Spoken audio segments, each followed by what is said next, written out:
Feldman is a natural scientist.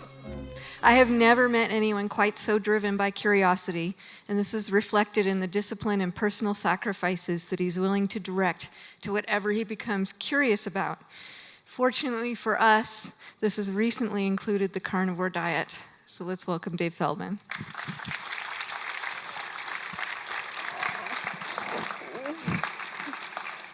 Can we give it up one more time for Amber for putting on this amazing conference? Now that said, if I don't seem to do too well, if I seem a little bit rough, it's because I haven't done as much rehearsal. I usually do that during other people's presentations. So because Amber put together such an all-star cast, I had to catch all of their presentations. Now I'm kind of a little bit rough around the edges, so you know. All right, I'm going to be giving my thoughts and experiments with the carnivore diet.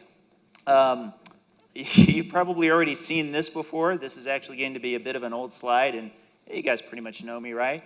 Yeah? Okay. I should update this picture at least. I look a little more like this now.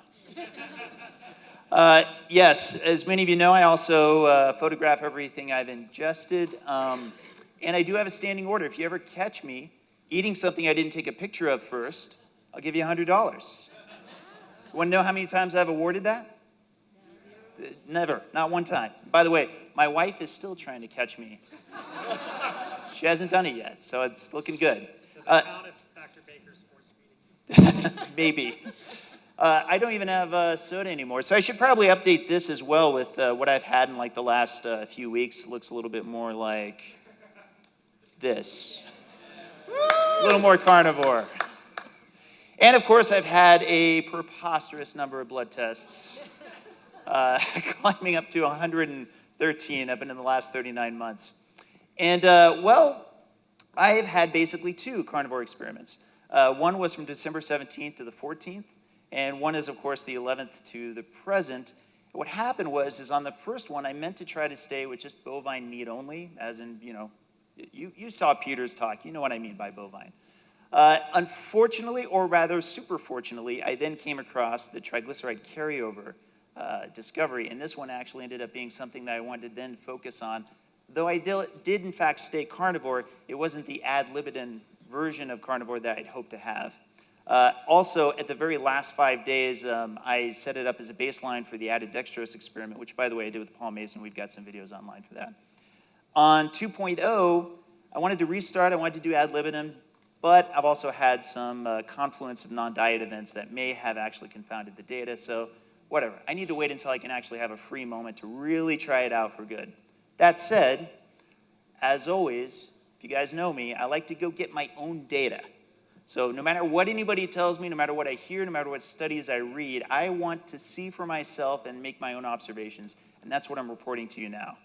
Yes, there was very little active hunger. One of the things I'll say about active hunger is you actually don't realize how much you think about food passively until you really take it away. And I will say, of both times that I've done carnivore, it's the least amount that I think about food, the least amount I think about planning for food and what I'm going to be eating a little bit later or the day after. It's kind of just off the table. There's easier food preparation. That's a duh. Very little bathroom time. I'll let you connect the dots on that one. Nearly no GI stress. I really can't emphasize enough just how massively different it is, even from keto, which was a huge improvement from my standard American diet. Easy weight loss is also not a big surprise. And incredible glucose homeostasis. I'll show you a graph around this a little bit later. And it was a little bit of a surprise once I had actually moved it up to around 35% protein relative to what my keto ratios were. The bad, just going to be real with you, yes, less options and boring at times. Now, I hear from a lot of people who are on the keto or on a carnivore diet for a long term. You actually not only get used to it, but you really do enjoy a lot more of the foods as they come up. I certainly do enjoy it a lot, but of course it is very stringent. You got to be careful on that part. And no sweets of any kind. To be sure, many would say this is actually not a bug, it's a feature. Certainly when I have sweet things in my house, I'm just more inclined to eat it when I'm not truly hungry. And that is something that's really amazing about carnivore for people, I think, who are really struggling to find some kind of diet that can really be truly low glycemic. Yeah. So what is this triglyceride carryover observation? Okay, well, on December 27th, 10 days into carnivore, I woke up and did my very first lipid test with a cardio check, which is a home device where I can take my blood lipids. And to my surprise, I saw very high numbers. And no, I'm not speaking about LDL. That's old school to me now. No, it was the triglycerides. Now, for those of you guys who don't know, triglycerides is a measure of the fat in your blood. And generally speaking, once you go keto, and especially if you go carnivore, you typically will see a drop in triglycerides and an increase in HDL. It's for commonality. Well, my triglycerides at 221 was unlike anything I had seen. I've only ever had elevated triglycerides from waking up in the morning 3 times, and they were 3 days in a row, and it was in one experiment from last year. Otherwise, it's always been under 100. So me being me, I was excited. It's like, oh, great. Now I can finally find out what is this phenomenon that I've seen in the carnivore community who comes to us at cholesterolcode.com and reports this from time to time. And when they do, one of the first things we ask about is coffee, which I don't have a chance to cover in this talk. But another one is that we ask about fasting. Have you been at least 12 hours fasted? And usually when they say, yeah, I've been close to 12 hours fasted, like maybe 10 hours fasted, we'd go, okay, then it's probably not that, we'd move on. I may be correcting that here pretty soon. This was on the retest. Sure enough, it held. It was at 220. Yet, this was about 8 hours since the meal that I'd had from the night before. 4 hours later, I'm under 100. 4 hours. So I'm like, maybe this was a fluke. Maybe this was a one-day thing. So I go to the next day, take my blood again. When I wake up, I have a 246 triglycerides. And I take my blood each hour on the hour. I really have to thank my family, by the way, for putting up with this. You can see it precipitously dropping down. Here I'm actually going to put it into a graph for you. You can see that holds, ultimately comes down, and past the 12-hour mark, I'm back under 100. In fact, I get down to 62.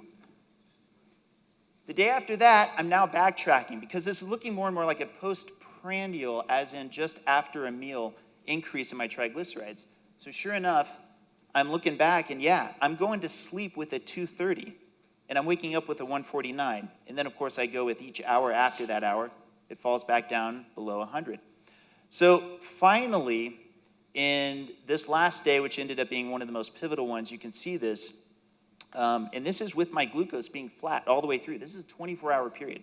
When I said incredible glucose homeostasis, get that on any other diet. Go for it. This is with huge ribeye steaks, by the way. So it's not like I'm lacking in the protein. My insulin was likely fairly flat as well, which makes me wonder if what we're actually observing here is a very low level of insulin to where there's not as much shuttling. A lot of people don't realize this. You need a little bit of insulin even for a little bit of the shuttling of the fat coming off of the triglycerides. So here we see the sleep gap in the middle. I'm waking up with 156, back again under 100. And I did try to play around with other variables. Once again, God bless my family. This was on New Year's Eve, December 31st. Followed by New Year's Day, and I have to do an identical diet experiment, and I'm telling them I have to structure all my meals around this, even though they had plans. And I said, I'm sorry, this discovery has to be fully fed out, and then I want to get it out to the community right away. So I ate exactly the same things on each day, with the only difference being a different gap there so that I could see what the time difference was from when I last ate to when I went to sleep, and if that made any difference. Short answer without showing all the numbers, not much. What makes the big difference? It's in this graph. I want to be sure I get the laser pointer working on this one, so there we go. All right. As you can see, down here, I've got time on the x-axis. I'm going to draw a nice little red line here. And on this other axis, I've got triglycerides, which I'm drawing a green line. So you can see that really there's not a lot of aggression here. There's just a whole lot of noise going on over here. But with that division, you can see now quite clearly that in less than 12 hours fasted, I'm all over the map. Almost like magic, I get past the 12 hours fasted, and it's 100% of the time that I test my triglycerides, they're below 100. That was some pretty powerful data, and certainly something I want to be sure that not only do I tell ketoers, or do I want to tell carnivores? Because those people who before I was saying, yeah, maybe 10 hours, 11 hours, that doesn't matter that much. Let me draw your attention to these dots over here. They're at around 200 and above 200, and let me take you all the way down to here. That's 10 hours, 48 minutes fasted. See what I'm saying? Now, granted, this is an N of 1. That said, anecdotally, we do occasionally have people come to us who say that they fasted for a little bit less than 12 hours. But we say, retest, be sure you're at least past 12 hours, preferably between 12 and 14 hours. All right. Now I'm going to do something I've really never intended to do. I'm going to wade into nutrition. But before I do, just to kind of give you a frame of reference, on a scale of 1 to Amy Berger, yeah! I'm like maybe here, just so you know. All right. A nutritionally complete diet. We have basically 3 categories. We have energy, your fats and your carbs. We have, of course, your vitamins and your minerals. You guys know what the last category is? Protein, right. But you guys know what I'm going to probably talk about today, right? I tricked you. No, I'm actually going to be talking about proteins. It's going to be very relevant to both the carnivore diet and another little bit of an experiment that happened beforehand that I'll get to share with you in just a moment. But before talking about protein, we need to recognize that protein is often talked about as though it's kind of like one thing, as though you either get the protein or you don't. But as other speakers, including Peter, brought up from a little bit earlier, it's actually kind of relevant with regard to amino acids. And as you can see on the left side, we have essential, and those 9 we pretty much all agree with, you've just got to get from diet. Those that are in the middle are conditionally essential. Certain circumstances may require that you get it essentially from diet.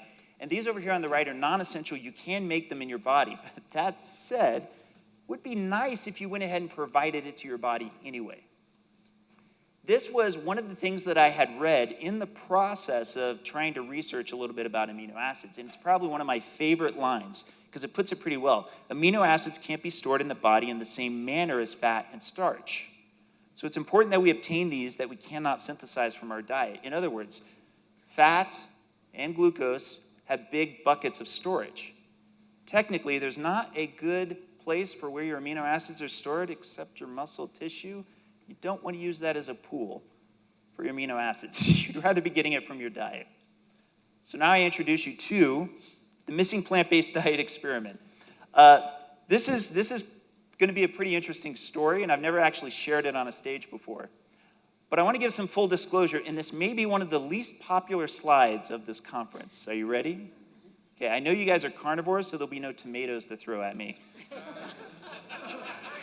Here we go. I do have good friends who are vegan. In fact, I have 2 friends who have excellent blood work, in my opinion. They've been vegan for a while. I currently have no reason to believe nutritionally complete plant-based diet couldn't be good for those who can tolerate it well. I've got to be a good scientist, guys. And I don't want to fight bad science with more bad science. So until we actually have really good science, like real RCTs, where the only intervention is the subtraction of plants and everything else is the same, I don't even know what we can talk about.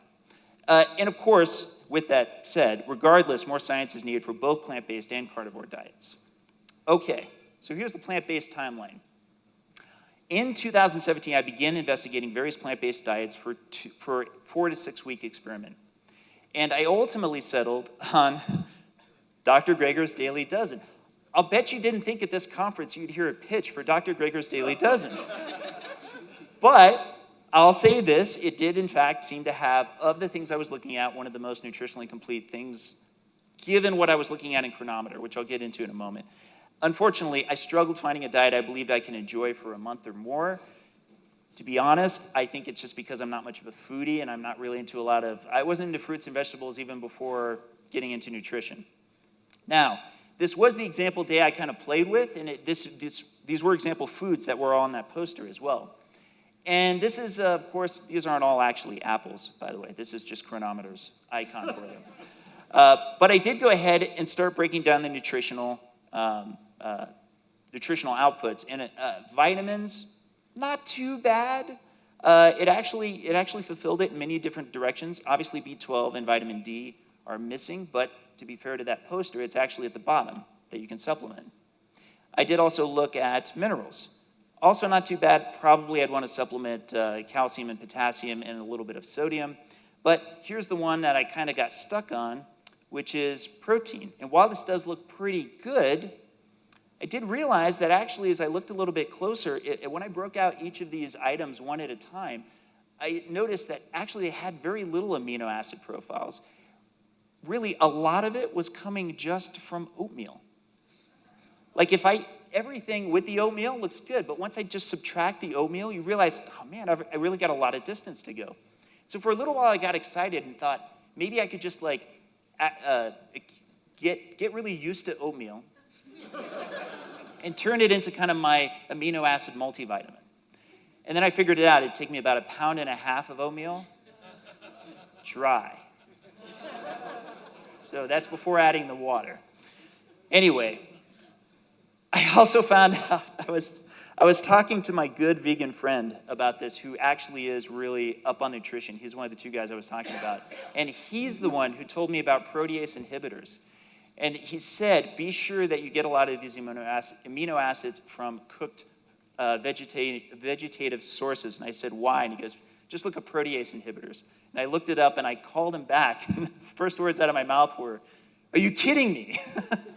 So there was, in fact, inhibition of proteins being absorbed from plant material. This was just super frustrating. This is all like from a couple years ago.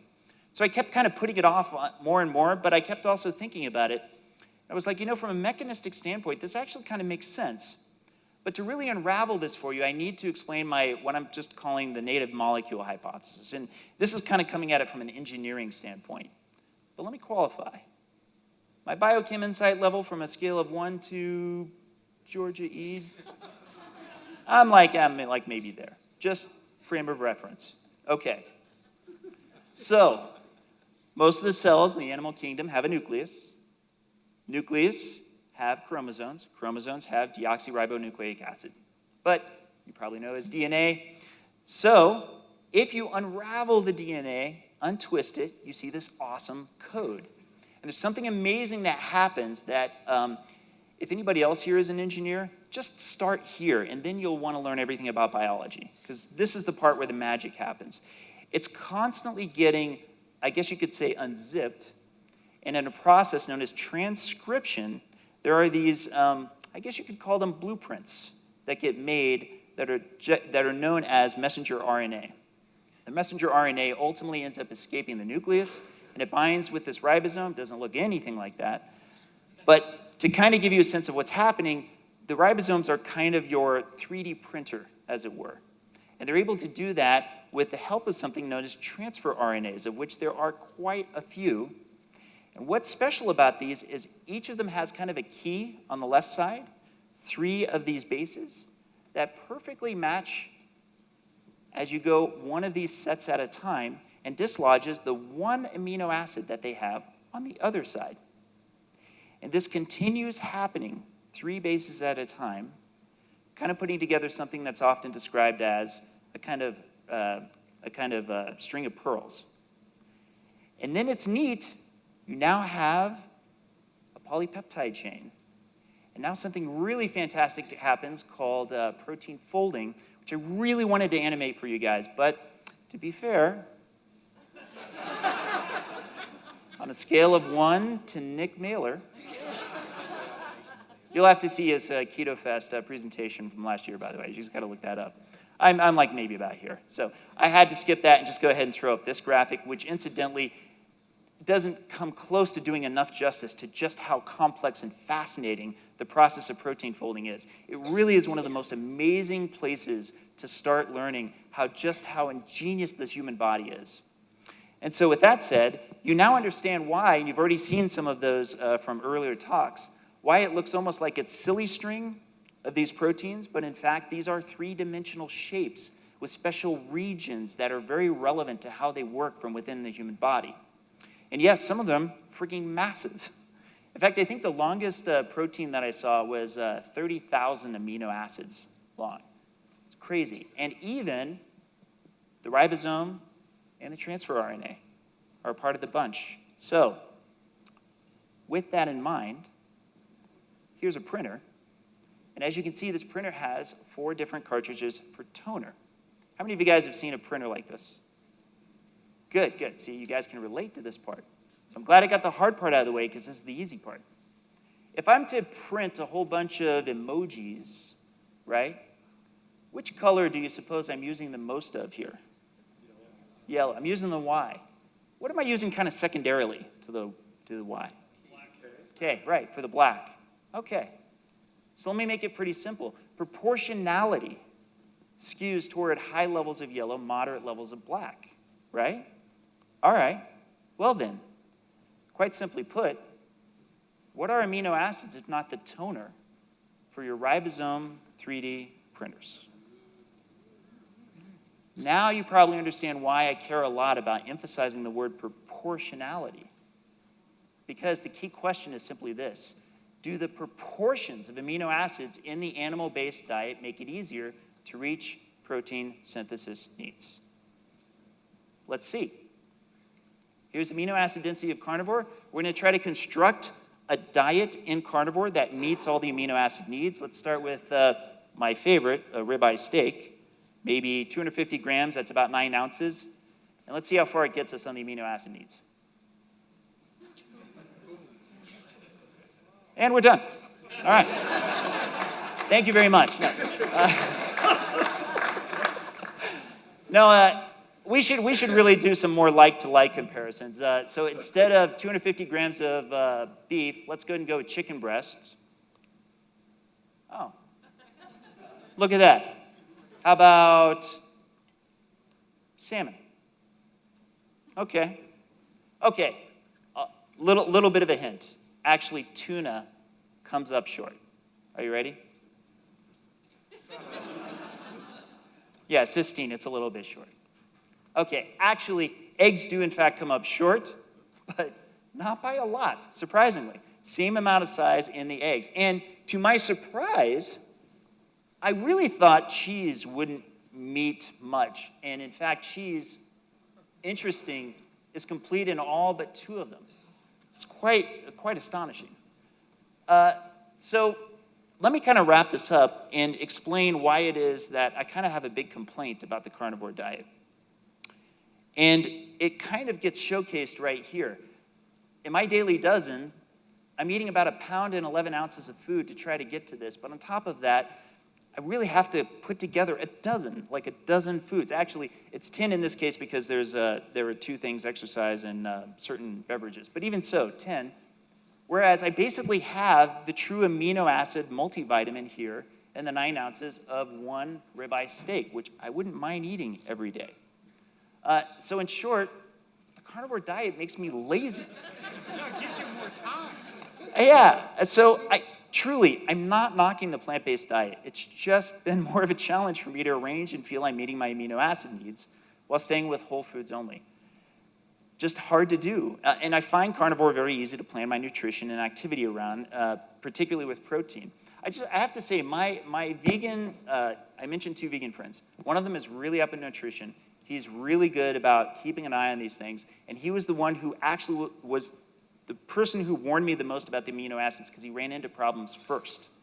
I said, well, then that's something I'm glad you told me about because I wouldn't have wanted to run into problems myself, even though I don't plan to be on it for a long term. He's also the one to bring up the pool. But the problem is, he's the one who had to first suffer issues before he ultimately reeled back, learned more, and then still stayed on a plant-based diet. I genuinely feel concerned for those people who are going on a plant-based diet who don't take a little bit more time to learn these aspects. Even if it's harder, it may be that you can be completely nutritionally complete. It's still something I think you should take the time to do. But I still want to leave you, especially with the triglyceride carryover considerations. Please be sure to aim for 12 to 14 hours water-only fasted. And of course, while the discussed experiment isn't in of one, we've seen many, many examples where people have retested after more than 12 hours fasted has resolved their high triglycerides. If I could ask for one big round of applause to everybody who's helped us fund this research. Thank you so much. And that, by the way, That, by the way, includes many of you in this room. It just simply would not be possible for Siobhan and I to be able to do this work were it not for that. And that's it for my talk. Thank you guys so much.